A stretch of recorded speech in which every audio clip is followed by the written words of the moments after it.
እዙ ድምፅ ራዲዮ ኤረናዩ ዕለታዊ ዜና ኤርትራ ትርከበን ቀይ ባሕሪ ዝዋስነን ሃገራት ሓደጋ ጸረ ዘራእቲ ባለ ዓንጸላሊወን ከም ዘሎ ተገሊጹ ውድብ መግብን ሕርሻን ማለት ፋኦ ብዕለት 16 ለካቲት ኣብ ዘውፅኦ መግለጺ እቲ ካብ ሱዳንን ኤርትራን ዝተበገሰ ዕስለንበጣ ንሰሜን ክሳብ ግብጺ ንምብራቕካ ክሳብ ስዑድ ዓረብ የስፋሕፍሕ ከም ዘሎ ሓቢሩ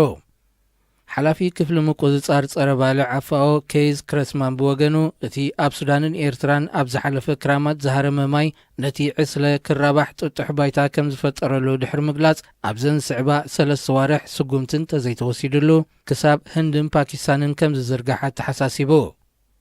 ኬዝ ክረስማን ብተወሳኺ እቲ ዕስለ ነቲ ቀንዲ መራቢሒኡ ገይርዎ ዘሎ ከባቢታት ኤርትራ ሱዳንን ወሽመጥ ዓረብን ዓብዪ ቆላሕታ ክወሃቦ ከም ዘለዎ ዘኻኺሩ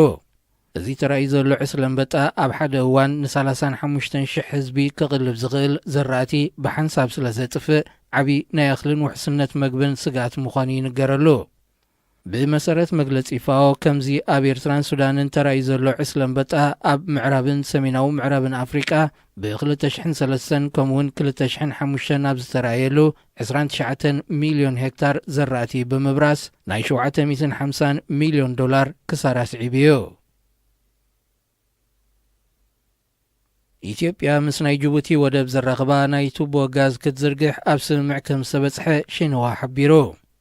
ሚኒስተር ማዕድን ኢትዮጵያ ብወገኑ ነዚ ብዝምልከት ኣብ ዝሃቦ መግለጺ እቲ ትማሊ 16 ለካቲት ዝተበጽሐ ስምምዕ 765 ኪሎ ሜትር ዝዝርጋሕ ሻምብቆታት ጋዝ ዘጠቓለለ ምዃኑ ፍሊጡ ነዚ ካብ ዞባ ሶማሊ ናይ ኢትዮጵያ ክሳብ ወደብ ጅቡቲ ዝዝርጋሕ ሻምብቆታት ጋዝ ንምህናጽ ፖሊ ጂሲኤል ዝተባህለ ቻይናዊ ኩባንያ ኮንትራት ከም ዝወሰደውን ኣብቲ ጋጣሚ ተገሊጹ ኣቐድማ ኣቢላ ኢትዮጵያ ካብ ዞባ ሶማሊ ካብ ዝርከብ ጋዝን ካልእ ባህርያዊ ሃብትን ዓመታዊ ከባቢ $1 ቢልዮን ከም እትእትወሉ ፍሊጣ እያ ምህናጽ ሻምብቆታት ጋዝ ኢትዮጵያ ጅቡቲ ኣብዚ ሒዝናዮ ዘለና ዓመት ክጅምር ምዃኑ ሚኒስትሪ ማዕድን ኢትዮጵያ እኳ እንተፍለጠ ክንደይ ባጀት ተሰሊዕሉ ከም ዘሎ ግና ኣይሓበረን ጻውዒት ህዝቢ ሱዳን ፖለቲካዊ ለውጢ ዓወት ክረክብ ድሌት ኣሜሪካ ምዃኑ ጸሓፊ ጉዳያት ኣሜሪካ ገሊጹ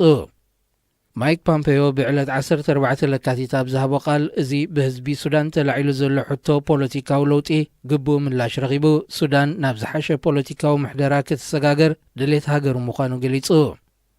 ማይክ ፖምፔዮ ንህዝባዊ ናዕቢ ሱዳን ክድግፍ ናይ መጀመርያ ኣሜሪካዊ በዓል ስልጣን እዩ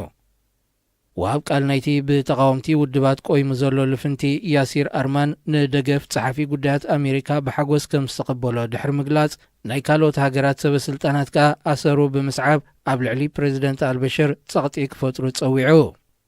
ህዝቢ ሱዳን ብዘይ ዝኾነ ናይ ደገ ሓይልታት ምትእትታው ጉዳዩ ባዕሉ ክፈትሕ ዝኽእል ህዝቢ እኳ እንተኾነ ሰላማዊ ምስግጋር ስልጣን ንኽህሉ ደገፍ ጸለውቲ ሃገራት ከም ዘድልዮ እቲ በዓል ስልጣን ገሊጹ